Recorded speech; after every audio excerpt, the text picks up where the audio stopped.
Hello friends, आप सभी का बहुत बहुत स्वागत है। तो ये तीसरा चैप्टर है 8th क्लास की एनसीईआरटी जो इतिहास की है, आधुनिक भारत के इतिहास की, हमारे अतीत की, ग्रामीण क्षेत्र पर शासन चलाना। तो ये तीसरा चैप्टर है। 2 चैप्टर हम लोगों ने कंप्लीट कर लिए। दूसरा चैप्टर बहुत ज़्यादा इंपॉर्टेंट है, अगर आपने नहीं देखा तो ज़रूर देख लें। थोड़ा बड़ा चैप्टर है, लेकिन हमने एक ही लेक्चर में उसको कंप्लीट कर लिया था, एक ही वीडियो में। ओके, तो हमने देखा था कि कैसे कंपनी जो है वो भारत में व्यापार करने के लिए आई थी, और उसने अपनी सत्ता काफ़ी इस स्तर तक बना ली थी, अपनी शक्ति इस स्तर तक बना ली थी कि उसने सत्ता स्थापित कर ली थी अपनी। तो प्लासी का युद्ध लड़ा गया, फिर बक्सर का युद्ध लड़ा गया, और कंपनी ने बंगाल पर कब्जा कर लिया। ये सब हम लोगों ने पढ़ा था पिछले चैप्टर में, दूसरे चैप्टर में। और कंपनी को फिर जो है उसको राजस्व वसूली के अधिकार भी मिल गए फाइनली। तो फिर राजस्व वसूलने लगी, और तो जो कंपनी व्यापार करने के लिए यूरोप से, अपने देश से, मतलब ब्रिटेन से जो सोना चांदी लाती थी, उसी से वस्तुएं खरीदती थी। तो जब राजस्व वसूली के अधिकार जब उस कंपनी को मिल गए, तब तो उसको सोना चांदी वहाँ से लाने की ज़रूरत ही नहीं रही। तो यहीं के खर्चों से उसके खर्चे निकलने लगे, राजस्व से ही। और फिर उसने यहाँ की जो भूमि व्यवस्था थी उसमें उसने परिवर्तन किए, जो कि हम इस चैप्टर में देखेंगे कि कंपनी कैसे दीवान बन गई। मतलब राजस्व वसूली के अधिकार उसको मिल गए, तो उसने जमींदारी व्यवस्था, रैयतवाड़ी, महालवाड़ी, ये सब इसमें देखेंगे। उसके बाद नील विद्रोह बहुत इंपॉर्टेंट है। तो ये चैप्टर प्रीलिम्स और मेंस एग्ज़ाम दोनों के लिए इंपॉर्टेंट है। ओके, तो चलिए एक एक करके जल्दी से देखते हैं क्या क्या है। चित्र यहाँ पे बना हुआ है। 1765 में रॉबर्ट क्लाइव मुगल बादशाह से बिहार और उड़ीसा की दीवानी ग्रहण करते हुए, और उस समय मुगल बादशाह कौन थे? शाह आलम द्वितीय। ठीक है, ये नाम आप याद रखिए। 1765 में ली थी। किसको मिली थी? रॉबर्ट क्लाइव को। कंपनी दीवान बन गई। तो कैसे दीवान बनी भाई? 12 अगस्त सन 1765 को मुगल बादशाह ने ईस्ट इंडिया कंपनी को बंगाल का दीवान तैनात किया। इस बात की पूरी संभावना है कि यह घटना मुट्ठी भर अंग्रेजों और हिंदुस्तानियों की मौजूदगी में रॉबर्ट क्लाइव के तंबू में घटी होगी। लेकिन ऊपर दिए गए चित्र में इस घटना को एक भव्य समारोह के रूप में दिखाया गया है। यह चित्र उस चित्रकार ने बनाया है जिसे रॉबर्ट क्लाइव ने अपने जीवन की यादगार घटनाओं को चित्रित करने का जिम्मा सौंपा था। बंगाल की दीवानी हाथ आ जाना अंग्रेज़ों के लिए निश्चय ही बड़ी घटना थी। दीवानी के तौर पर कंपनी अपने नियंत्रण वाले भूभाग के आर्थिक मामलों की मुख्य शासक बन गई थी। अब उसे अपनी ज़मीन का शासन चलाने और आमदनी को व्यवस्थित करने का रास्ता ढूंढना था। इसके लिए उसे एक ऐसा रास्ता ढूंढना था जिससे कंपनी के बढ़ते खर्चों को पूरा करने के लिए काफ़ी आमदनी जुटाई जा सके। व्यापारिक कंपनी के नाते उसे यह ख्याल भी रखना था कि वह अपनी ज़रूरत की चीज़ें खरीदती बेचती रहे। समय के साथ कंपनी को यह भी समझ में आने लगा कि उसे सावधानी के साथ आगे बढ़ना होगा। बाहरी ताकत होने की वजह से उसे उन लोगों को भी शांत रखना था जो गांव देहात में पहले शासन चला चुके थे और जिनके पास अभी भी काफ़ी ताकत और सम्मान था। ऐसे जो लोग स्थानीय सत्ता में रह चुके थे उन्हें नियंत्रित करना तो ज़रूरी था, लेकिन उन्हें खत्म नहीं किया जा सकता था। यह काम कैसे हो? इस अध्याय में हम देखेंगे कि कंपनी ने ग्रामीण इलाकों को उपनिवेश कैसे बनाया, आय के संसाधन कैसे जुटाए, लोगों के अधिकार किस तरह तय किए गए, और मनमाफिक फसलों की खेती कैसे कराई। तो दोस्तों इस चैप्टर को बहुत ध्यान से आप देखिए, क्योंकि मेंस एग्जाम में बहुत सारे क्वेश्चन इस चैप्टर से बनाए जा सकते हैं। तो कंपनी की आमदनी कैसे हुई? कंपनी दीवान तो बन गई थी, लेकिन अभी भी खुद को एक व्यापारी ही मानती थी। कंपनी भारी भरकम लगान तो चाहती थी, लेकिन उसके आकलन और वसूली की कोई नियमित व्यवस्था करने में हिचकिचा रही थी। उसकी कोशिश यही थी कि वह ज़्यादा से ज़्यादा राजस्व हासिल करे, यानी टैक्स, और कम से कम कीमत पर बढ़िया सूती और रेशमी कपड़ा खरीदे। इसी कारण 5 साल के भीतर बंगाल में कंपनी द्वारा खरीदी जाने वाली चीज़ों का कुल मूल्य दोगुना हो चुका था। 1865 से पहले कंपनी ब्रिटेन से सोने और चांदी का आयात करती थी और इन चीज़ों के बदले सामान खरीदती थी। अब बंगाल में इकट्ठा होने वाले पैसे से ही निर्यात के लिए चीज़ें खरीदी जा सकती थी, यानी उसको अब सोना चांदी ब्रिटेन से लाना नहीं पड़ता था चीज़ों को खरीदने के लिए। यहाँ पे चित्र नीचे दिया गया है, उसके बारे में यहाँ लिखा हुआ है कि बंगाल स्थित मुर्शिदाबाद का एक साप्ताहिक हाट ग्रामीण इलाकों के किसान और कारीगर अपनी चीज़ें बेचने और ज़रूरत की चीज़ें खरीदने के लिए नियमित रूप से बाज़ारों में आते थे। आर्थिक संकट के समय इन बाज़ारों पर बहुत बुरा असर पड़ता था। तो उसका एक चित्र दिया गया है। ओके, जल्दी ही यह जाहिर हो गया कि बंगाल की अर्थव्यवस्था एक गहरे संकट में फंसती जा रही है। कारीगर गांव छोड़कर भाग रहे थे क्योंकि उन्हें बहुत कम कीमत पर अपनी चीज़ें कंपनी को जबरन बेचनी पड़ती थीं। किसान अपना लगान नहीं चुका पा रहे थे, कारीगरों का उत्पादन गिर रहा था और खेती चौपट होने की दिशा में बढ़ रही थी। 1770 में पड़े अकाल ने, तो 1770 में अकाल पड़ा था, में बंगाल में 1 करोड़ लोगों को मौत की नींद सुला दिया। यानी बहुत बड़ा नरसंहार समझ सकते हैं आप। नरसंहार क्या, लोग मृत्यु के काल में समा गए। इस अकाल में लगभग 1/3 आबादी समाप्त हो गई। तो इतना बड़ा दुर्भिक्ष यानी अकाल कब पड़ा था, ये पूछा जाता है एग्जाम में, 1770 में। लेकिन अंग्रेज नहीं माने फिर भी। खेती में सुधार की ज़रूरत, यहाँ पर एक चित्र बना है चार्ल्स कॉर्नवालिस का। जिस समय स्थायी बंदोबस्त लागू किया गया था उस समय कॉर्नवालिस भारत का गवर्नर जनरल था। तो ये आपको याद रखना है कि स्थायी बंदोबस्त के समय गवर्नर जनरल कौन था, लॉर्ड चार्ल्स कॉर्नवालिस। ओके, खेती में सुधार की ज़रूरत। अगर अर्थव्यवस्था संकट में थी तो क्या कंपनी अपनी राजस्व आय के बारे में आश्वस्त रह सकती थी? कंपनी के ज़्यादातर अफसरों को यह लगने लगा था कि ज़मीन में निवेश करना और खेती में सुधार लाना जरूरी है। यह काम किस तरह किया जा सकता था? इस सवाल पर 2 दशकों तक बहस चली। आखिरकार कंपनी ने 1793 में स्थायी बंदोबस्त लागू किया। तो कब लागू किया था? 1793 में स्थायी बंदोबस्त। इस बंदोबस्त की शर्तों के हिसाब से राजाओं और तालुकेदारों को जमींदारों के रूप में मान्यता दे दी गई।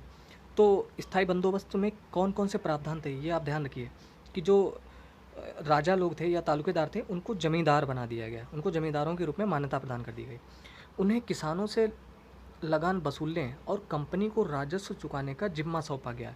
यानी उनकी जिम्मेदारी क्या थी कि किसानों से लगान वसूलेंगे और कंपनी को चुकाएंगे। उनकी ओर से चुकाई जाने वाली राशि स्थायी रूप से तय कर दी गई थी। इसका मतलब यह था कि भविष्य में कभी भी उसमें इजाफा नहीं किया जाना था।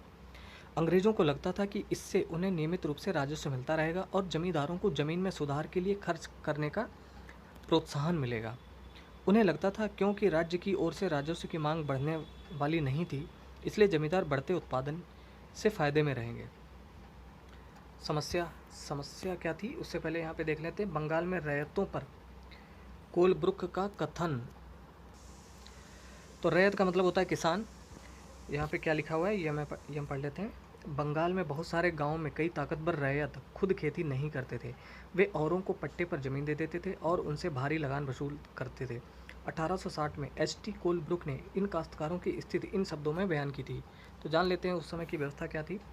बटाई की भारी शर्तों और मवेशियों, बीज, आजीविका व कर्जों के बदले बेगारी से दबे ये काश्तकार खुद को कर्ज से कभी बाहर नहीं निकाल सकते। जब उन्हें जीने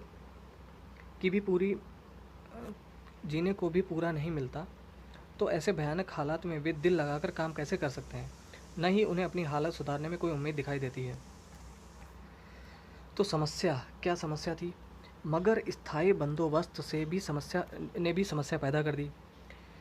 कंपनी के अफसरों ने पाया कि अभी भी जमींदार जमीन में सुधार के लिए खर्चा नहीं कर रहे थे। असल में कंपनी ने जो राजस्व तय किया था वह इतना ज़्यादा था कि उसको चुकाने में जमींदारों को भारी परेशानी हो रही थी। जो जमींदार राजस्व चुकाने में विफल हो जाता था उसकी जमींदारी छीन ली जाती थी। बहुत सारी जमींदारियों को कंपनी बाकायदा नीलाम कर चुकी थी। यानी उनकी जमींदारी छीन कर और उसको नीलाम कर दिया जाता था, मतलब किसी दूसरे को दे दी जाती थी। 19वीं सदी के पहले दशक तक हालात बदल चुके थे।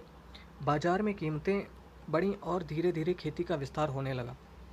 इससे जमींदारों की आमदनी में तो सुधार आया, लेकिन कंपनी को कोई फ़ायदा नहीं हुआ, क्योंकि कंपनी तो हमेशा के लिए राजस्व तय कर चुकी थी। अब वह राजस्व में वृद्धि नहीं कर सकती थी, क्योंकि व्यवस्था ही थी स्थायी बंदोबस्त। लेकिन जमींदारों को अभी भी ज़मीन की बेहतरी के लिए कोई दिलचस्पी नहीं थी। उनमें से कुछ तो बंदोबस्त के शुरुआती सालों में ही अपनी ज़मीन गंवा चुके थे। जो बचे रह गए थे, अब उन्हें भी बिना परेशानी और निवेश का खतरा उठाए आमदनी की उम्मीद दिखाई दे रही थी। जब तक जमींदार किसानों को ज़मीन देकर उनसे लगान वसूल सकते थे, उन्हें ज़मीन में सुधार की परवाह नहीं थी। दूसरी तरफ गांव में किसानों को यह व्यवस्था बहुत दमनकारी दिखाई दी। किसान को जो लगान चुकाना था वह बहुत ज़्यादा था और ज़मीन पर उसका अधिकार सुरक्षित नहीं था। लगान चुकाने के लिए अक्सर महाजन से कर्ज लेना पड़ता था, मगर अगर वह लगान नहीं चुका पाता था तो उसे पुश्तैनी ज़मीन से बेदखल कर दिया जाता था।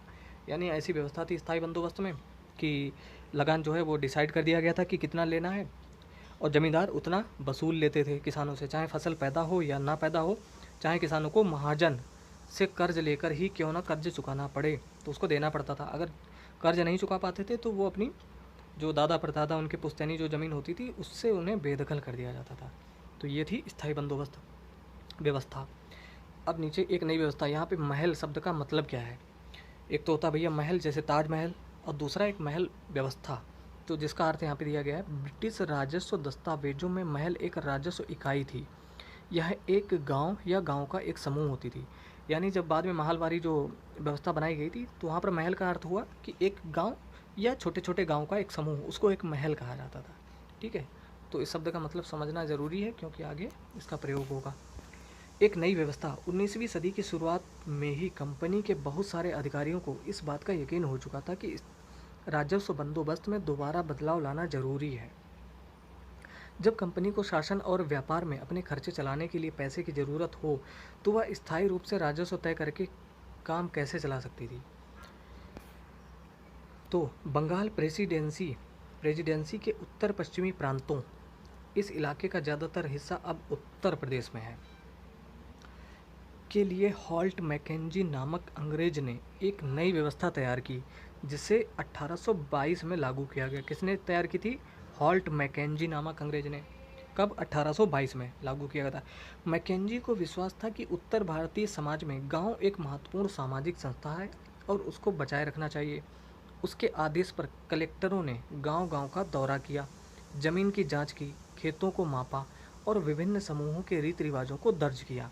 गांव गांव के एक एक खेत के अनुमानित राजस्व को जोड़कर हर गांव या ग्राम समूह, जिसे महल कहा जाता था, से वसूल होने वाले राजस्व का हिसाब लगाया जाता था। इस राजस्व को स्थायी रूप से तय नहीं किया गया, बल्कि उसमें समय समय पर संशोधनों की गुंजाइश रखी गई। राजस्व इकट्ठा करने और उसे कंपनी को अदा करने का जिम्मा जमींदार की बजाय गांव के मुखिया को सौंप दिया गया। ये बहुत इंपॉर्टेंट यहाँ पर है कि महलवारी व्यवस्था में क्या किया गया था कि जमींदारों से वो जिम्मेदारी लेकर और गांव के मुखिया को सौंप दिया गया। इस व्यवस्था को महलवारी बंदोबस्त नाम दिया गया था। तो भैया आप ये नाम याद रखें। यहाँ पे चित्र दिया गया है मद्रास का गवर्नर टॉमस मुनरो। अब है मुनरो व्यवस्था, और इसी को रैयतवारी व्यवस्था भी कहा जाता है। तो 3 व्यवस्थाएं थी, इनको आपको याद रखना है, बहुत इंपॉर्टेंट है। एग्जाम में पूछा जा चुका है, मेंस एग्जाम में भी और प्रीलिम्स में भी। ब्रिटिश नियंत्रण वाले दक्षिण भारतीय इलाकों में भी स्थायी बंदोबस्त की जगह नई व्यवस्था अपनाने का प्रयास किया जाने लगा।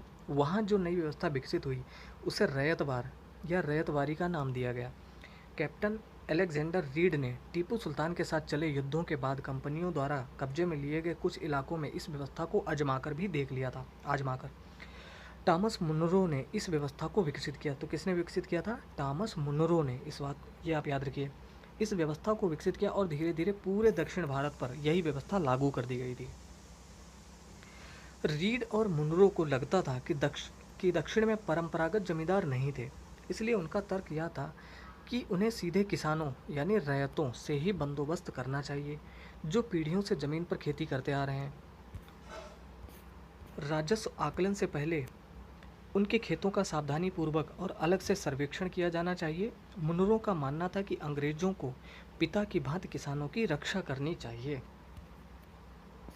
अब है सब कुछ ठीक नहीं था, तो देखते हैं क्या नहीं ठीक था। नई व्यवस्थाएं लागू होने के बाद महज कुछ साल के भीतर उनमें समस्याएं दिखाई देने लगीं। जमीन से होने वाली आमदनी बढ़ाने के चक्कर में राजस्व अधिकारियों ने बहुत ज़्यादा राजस्व तय कर दिया था। किसान राजस्व चुका नहीं पा रहे थे, रैयत गांव से भाग रहे थे, बहुत सारे क्षेत्रों में गांव वीरान हो गए थे। आशावादी अफसरों को उम्मीद थी कि नई व्यवस्था किसानों को संपन्न उद्यमशील किसान बना देगी, लेकिन ऐसा हुआ नहीं। तो बेचारे किसान जो है हमेशा मुसीबत में ही फंसे रहे। यूरोप की फसलें, अब यहाँ पर एक नया टॉपिक शुरू होता है जो कि बहुत इम्पॉर्टेंट।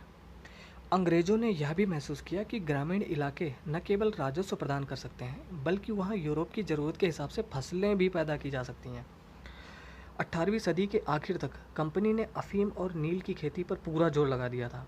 इसके बाद लगभग 150 साल 150 साल तक अंग्रेज़ देश के विभिन्न भागों में किसी न किसी फसल के लिए किसानों को मजबूर करते रहे, जैसे कि बंगाल में पटसन, असम में चाय, संयुक्त प्रांत जो अब उत्तर प्रदेश है में गन्ना, पंजाब में गेहूँ, महाराष्ट्र व पंजाब में कपास और मद्रास में चावल।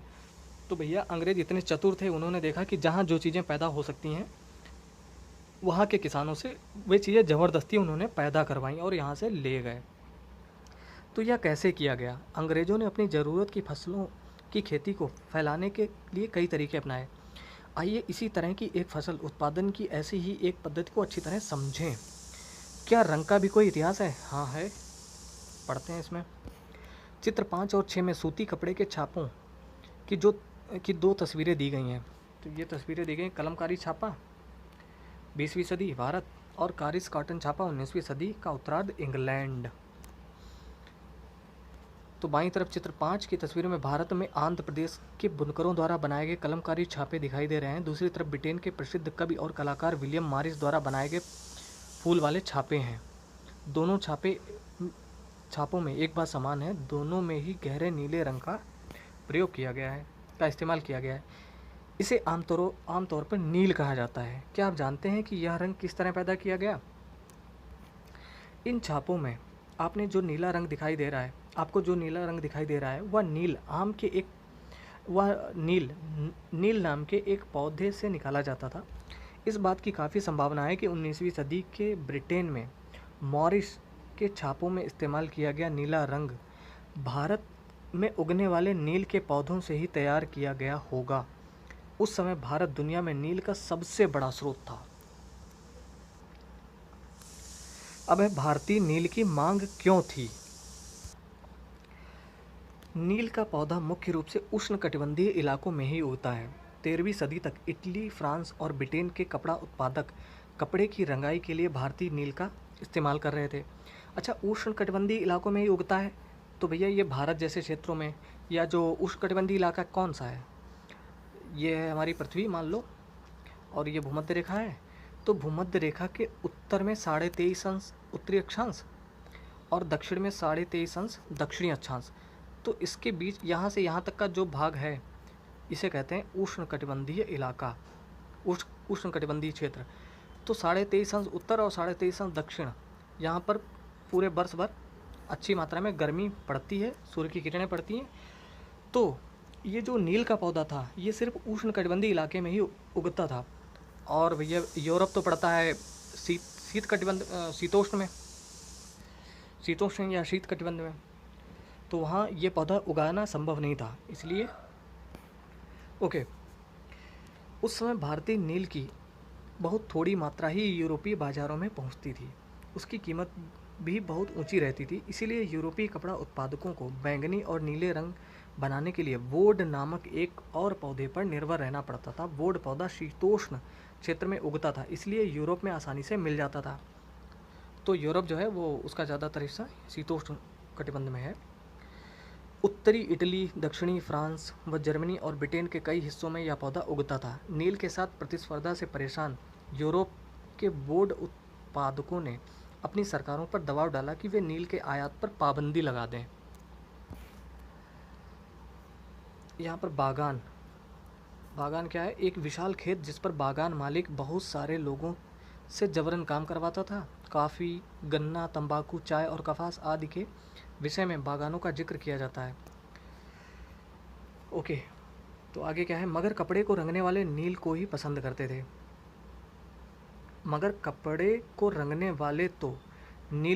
करते थे। मतलब जो यूरोप के व्यापारी लोग थे, जो कपड़े बनाने वाले, वो वोड चूँकि उतना अच्छा पौधा था नहीं, उतना अच्छा नील बना नहीं सकता था, तो वो लोग नील को ज़्यादा पसंद करते थे।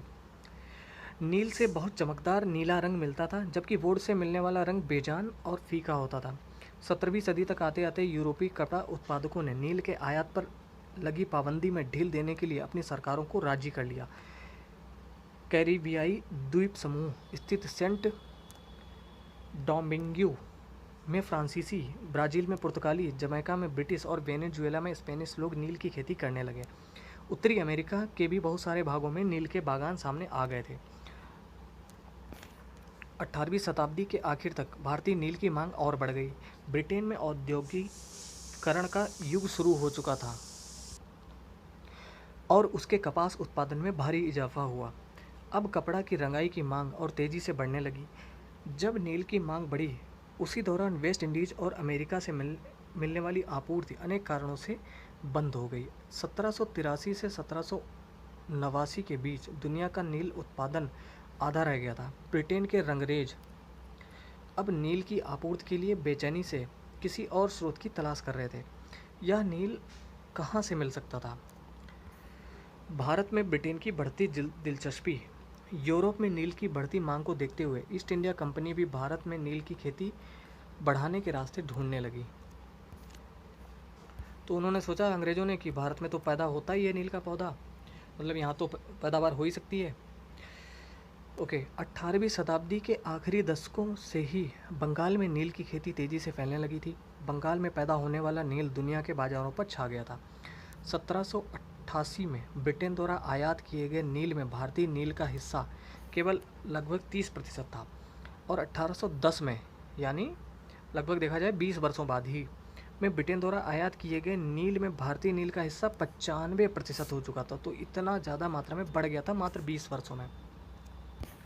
जैसे जैसे नील का व्यापार फैला, कंपनी के अफसर और व्यावसायिक एजेंट नील के उत्पादन में पैसा लगाने लगे। समय बीतने के साथ कंपनी के बहुत सारे अधिकारियों ने नील के अपने कारोबार पर ध्यान देने के लिए अपनी नौकरियां छोड़ दीं। भारी मुनाफे की उम्मीद में स्कॉटलैंड और इंग्लैंड के बहुत सारे लोग भारत आए और उन्होंने नील के बागान लगा दिए। जिसके पास नील की पैदावार के लिए पैसा नहीं था, उन्हें कंपनी और नए नए बैंक कर्जा देने के लिए तैयार रहते थे। नील की खेती कैसे होती थी, ये हम पढ़ें इससे पहले कि यहाँ पे देखते हैं क्या है चित्र। ये सेंट डोमिंगो में गुलामों की बगावत, अगस्त 1791, जनवरी स्कुहादोल्स्की का चित्र। 18वीं सदी में फ्रांसीसी बागान मालिकों ने कैरिबियाई द्वीप समूह में स्थित फ्रांसीसी उपनिवेश सेंट डोमिंगो में नील और चीनी का उत्पादन शुरू किया। इन बागानों में काम करने वाले अफ्रीकी गुलाम 1791 में बगावत पर उतर आए। उन्होंने बागान जला दिए और अपने धनी मालिकों को मार डाला। यानी अंग्रेज़ों ने उधम मचा के रखा था दुनिया भर में, आप जानते ही हैं। 1792 में फ्रांस ने अपने उपनिवेशों में दास प्रथा समाप्त कर दी। इन घटनाओं की वजह से कैरिबियाई द्वीपों में नील की खेती ठप्प हो गई। अब हम जानते हैं कि नील की खेती कैसे होती थी। तो नील की खेती के दो मुख्य तरीके थे। कौन कौन? एक निज और रैयती। निज खेती की व्यवस्था में बागान मालिक खुद अपनी ज़मीन में नील का उत्पादन करते थे। या तो वह ज़मीन खरीद लेते थे या दूसरे ज़मींदारों से ज़मीन भाड़े पर ले लेते थे और मजदूरों को काम पर लगाकर नील की खेती करवाते थे। निज खेती की समस्याएं। ओके, यहाँ पे गुलाम शब्द का मतलब दिया गया है, चूँकि ये तो आपको पता ही होगा, चूँकि ये कक्षा 8 की एनसीईआरटी है, इसलिए यहाँ पे छोटे छोटे ऐसे शब्दों का मतलब भी बताया जाता है। तो गुलाम मतलब ऐसा व्यक्ति जो किसी दास स्वामी की संपत्ति होता है। गुलाम के पास कोई आज़ादी नहीं होती है, उसे अपने मालिक के लिए काम करना होता है। तो ये तो सब आप जानते ही हैं। तो निज खेती की समस्याएं। बंगाल मालिकों को निज खेती का क्षेत्रफल फैलाने में मुश्किल आ रही थी। नील की खेती केवल उपजाऊ ज़मीन पर की जा सकती थी। ऐसी ज़मीनों पर आबादी पहले ही बहुत ज़्यादा थी। यहाँ वहाँ छोटे मोटे खेत ही उसके हाथ लग पाते थे। नील की खेती करने के लिए उन्हें बड़े बड़े भूखंडों की ज़रूरत थी। इस तरह की ज़मीनें उन्हें कहाँ से मिल सकती थी? उन्होंने नील की फैक्ट्री के इर्द गिर्द पट्टे पर ज़मीन लेने के प्रयास किए और वहाँ के किसानों को हटवा दिया।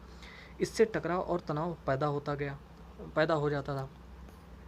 मज़दूरों का इंतज़ाम करना भी आसान नहीं था। बड़े बागान के लिए बहुत सारे मज़दूरों की ज़रूरत थी। मज़दूरों की ज़रूरत भी सबसे ज़्यादा उसी समय होती थी जब किसान धान की खेती में व्यस्त रहते थे। बड़े पैमाने पर निज खेती के लिए बहुत सारे हल बैलों की भी ज़रूरत थी। 1 बीघा नील की खेती के लिए 2 हल चाहिए होते थे। इसका मतलब यह था कि अगर किसी बागान मालिक के पास 1000 बीघा ज़मीन है तो उसे 2000 हलों की ज़रूरत पड़ती। हलों को खरीदना और उनका रख रखाव एक बड़ी समस्या थी। किसानों के भी हल नहीं मिल सकते थे। उन्हें अपने लिए ही इन चीज़ों की ज़रूरत होती थी। जिस समय नील उत्पादकों को ज़रूरत होती थी, उसी समय किसानों के हल बैल भी चावल की खेती में व्यस्त रहते थे। और आप जानते हैं कि बंगाल में चावल अच्छी मात्रा में उगाया जाता है। 19वीं सदी के आखिर तक बागान मालिक निज खेती का क्षेत्रफल बढ़ाने में हिचकिचाते थे। इस व्यवस्था के तहत नील की पैदावार वाली 25% से भी कम जमीन आती थी। बाकी जमीन रैयती व्यवस्था के अंतर्गत थी। अब यहाँ पे बीघा का मतलब दिया गया है। जमीन की एक माप ब्रिटिश शासन से पहले बीघे का आकार अलग अलग होता था। बंगाल में अंग्रेजों ने इसका क्षेत्रफल करीब 1/3 एकड़ तय कर दिया था। अब है रैयतों की ज़मीन पर नील की खेती। तो कैसे कराई थी इन्होंने? रैयत व्यवस्था के तहत बागान मालिक रैयतों के साथ एक अनुबंध यानी सट्टा करते थे। कई बार वे गांव के मुखियाओं को भी रैयतों की तरफ से समझौता करने के लिए बाध्य कर देते थे। जो अनुबंध पर दस्तखत कर देते थे, उन्हें नील उगाने के लिए कम ब्याज दर पर बागान मालिकों से नकद कर्जा मिल जाता था। कर्जा लेने वाले रैयत को अपनी कम से कम 25% जमीन पर नील की खेती करनी होती थी। बागान मालिक बीज और उपकरण मुहैया कराते थे, जबकि मिट्टी को तैयार करने, बीज बोने और फसल की देखभाल करने का जिम्मा काश्तकारों के ऊपर रहता था। जब कटाई के बाद फसल बागान मालिक को सौंप दी जाती थी, तो रैयत को नया कर्ज मिल जाता था और वही चक्र दोबारा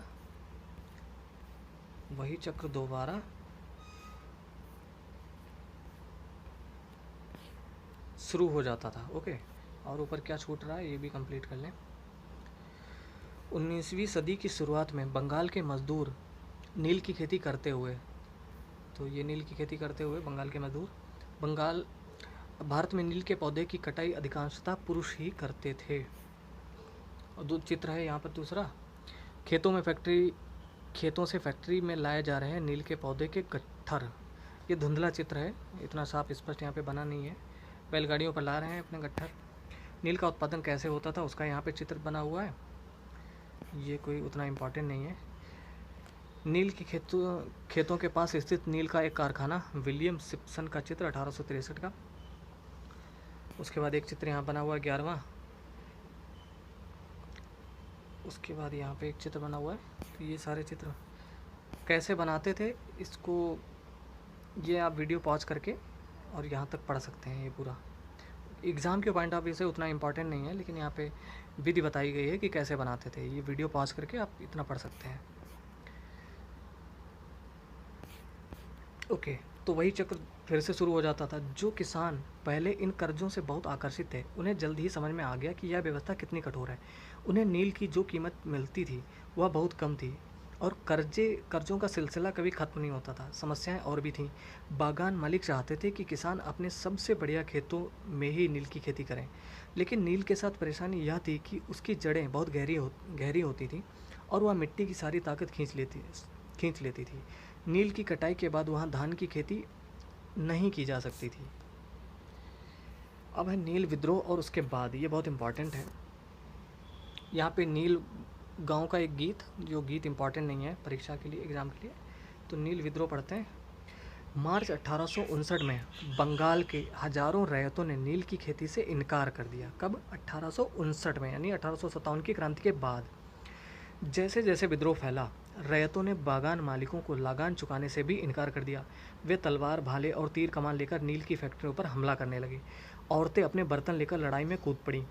बागान मालिकों के लिए काम करने वालों का सामाजिक बहिष्कार कर दिया गया। बागान मालिकों की तरफ से लगान वसूली के लिए आने वाले गुमास्ता एजेंटों की पिटाई की गई।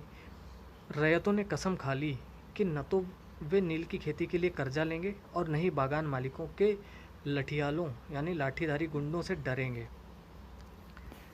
नील के किसान चुप बैठने को तैयार नहीं थे। क्यों? उन्हें बगावत की ताकत कहाँ से मिली? इसमें कोई शक नहीं था कि नील की खेती अत्यंत दमनात्मक थी, लेकिन जो लोग दबे होते हैं वे हमेशा बगावत नहीं करते। ऐसा कभी कभी ही होता है। 1859 में नील रैयतों को लगा कि बागान मालिकों के खिलाफ बगावत में उन्हें स्थानीय जमींदारों और मुखियाओं का भी समर्थन मिल सकता है।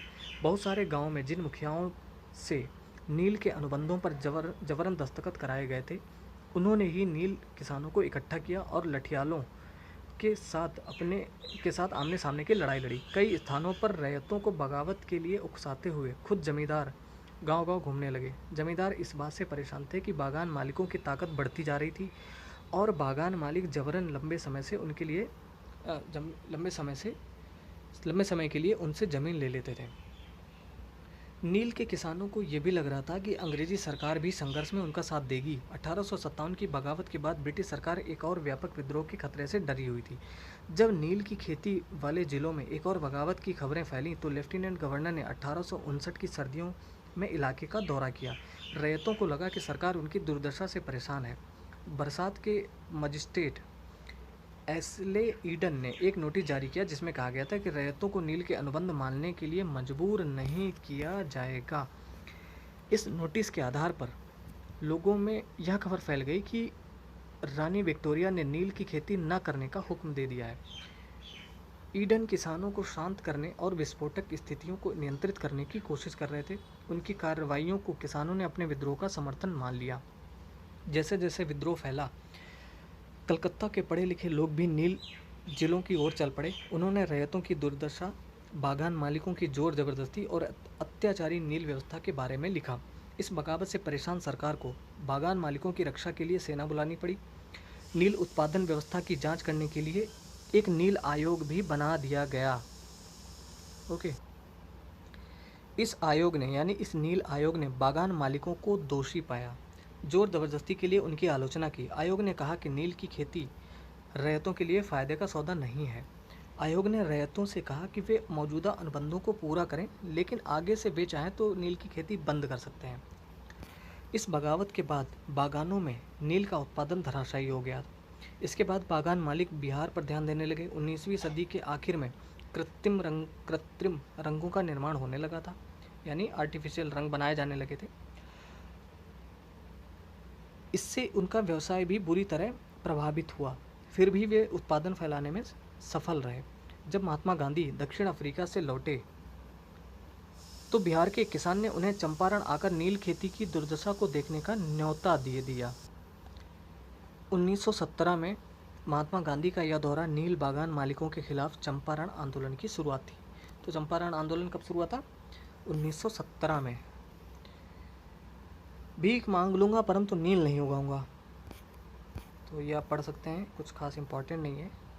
अच्छा, नील आयोग के अध्यक्ष का नाम यहाँ पे लिखा है W.S. सीटन कार, जो नील आयोग के अध्यक्ष थे। तो आगे बढ़ते हैं। अन्यत्र यानी दूसरी जगह, विदेशों में क्या हो चल रहा था उस समय, छोटा सा है, इसको भी ख़त्म कर लेते हैं। वेस्ट इंडीज़ में नील उत्पादन। 18वीं सदी की शुरुआत में एक फ्रांसीसी मिशनरी जॉन बेपतिस्त लबात ने कैरिबियाई द्वीपों का दौरा किया और इस इलाके के बारे में विस्तार से लिखा। यह तस्वीर लबात की एक पुस्तक से ली गई है। इस तस्वीर में यहाँ के फ्रांसीसी बागानों में नील उत्पादन के सारे चरणों को दर्शाया गया है। बाएं सिरे पर आप देख सकते हैं कि गुलाम मजदूर नील के पौधों को सेटलर वाट में डाल रहे हैं। एक और मजदूर एक मशीनी चरखे में घोल को घुमा रहा है। 2 मजदूर नील की लुगदी को बोरे में भरकर सुखाने के लिए ले जा रहे हैं। अगले हिस्से में 2 मजदूर नील की लुगदी को मिलाकर सांचे में डालने के लिए तैयार कर रहे हैं। तस्वीर के बीचों बीच बागान मालिक ऊंची जगह खड़े होकर सारे गुलामों पर नज़र रख रहा है। तो ये ऐसी स्थिति और भी कहीं थी, मतलब भारत के अलावा भी। तो दोस्तों, उम्मीद है कि इससे आपको बहुत कुछ इम्पॉर्टेंट चीज़ें क्लियर हो गई होंगी। और अगर आप हमारे टेलीग्राम चैनल से जुड़ना चाहते हैं तो उसकी लिंक डिस्क्रिप्शन में मिल जाएगी। तो दोस्तों, ये वीडियो देखने के लिए बहुत बहुत धन्यवाद। आपका दिन शुभ हो।